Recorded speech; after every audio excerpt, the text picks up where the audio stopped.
And to me, the next step sounds like once you have friends, then you ask those friends to introduce you to investors. And of course, when I receive someone reaching out to me in email saying, hey, Matt, I'd really like to talk to you, it's great. I'm like, yeah, it's not that compelling. But if someone I know and I trust a lot says to me, hey, Matt, I think it's really worth your time to talk to this person, wow, that gets my attention.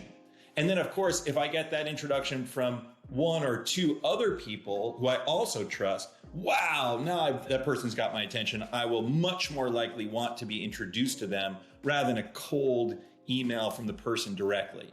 And so your method is to take this network, find out who knows whom, and ask your new friends now to introduce you to the investors that you want to talk to. Can you tell us a little bit more about that? Human psychology. If I come to you, Matt, and I say, I'm great, what impression are you going to leave with? But if somebody else comes to you and says, yo, this guy Ryan is great. And so that applies to like everything in life. If you're doing sales, if I go to a customer and say our product is great, it's one thing. If another customer goes to them and they're at a customer event and they're saying this product's great, that's an entirely different story. The same psychology applies to fundraising. I will never cold outreach to an investor. And so you want an introduction. And I even go so far as to make sure that the introduction represents the energy that I want it to represent. So instead of me just asking you, hey, can you introduce me to X investor? I'm going to say, hey, can you introduce me to X investor? Here's a sample draft that you can copy and paste. Feel free to edit it as you see fit. And that is going to be a really kind of well-worded, high praise, short email. So it makes your job easier because you could just copy and paste and you could edit it. Of course, I always say, don't, use your own words.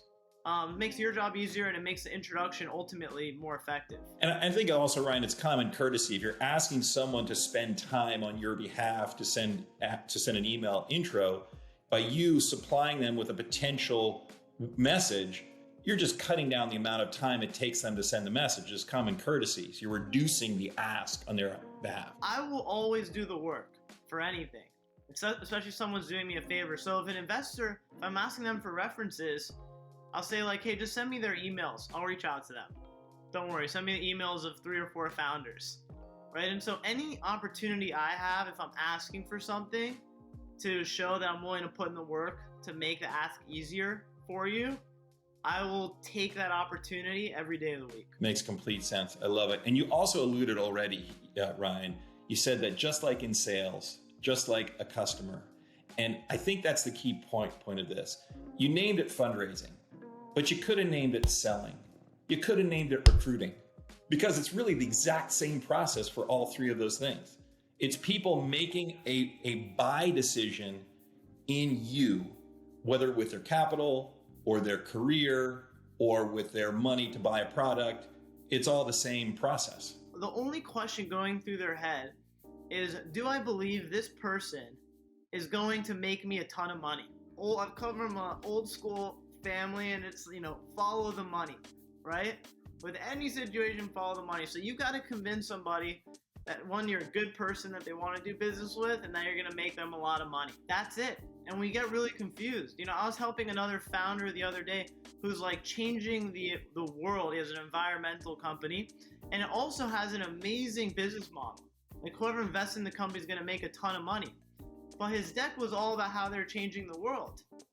And I was like, you're doing it all wrong. The whole deck needs to be how you're going to make them a ton of money.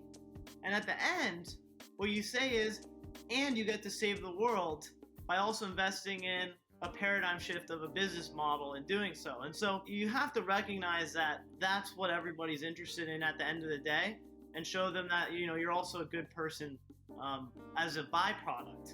But don't mix up the two. Well, I think the good person is also important because they're entrusting you with something that's valuable of theirs. They're entrusting you with their investment capital. Again, if we want to keep the analogy going, with their career, with their purchase capital for a product, and they're trusting that you will give them back the value that you promised to give them. Because you can go make the money, but it's not necessary. You can create the value. It's not necessarily you're going to share the value with them.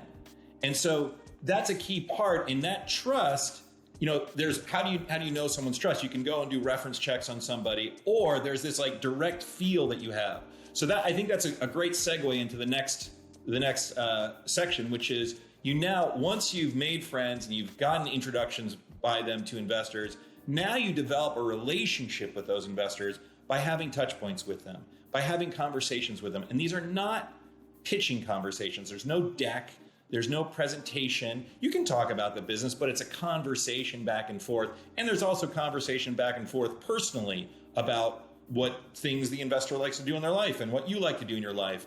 And so that it becomes a development of a relationship, and it's through touch points, that relationships turn into trusted relationships. So you try to have several of these because each touch point adds to sort of the depth of, it's almost like dating. In fact, it's not almost like dating.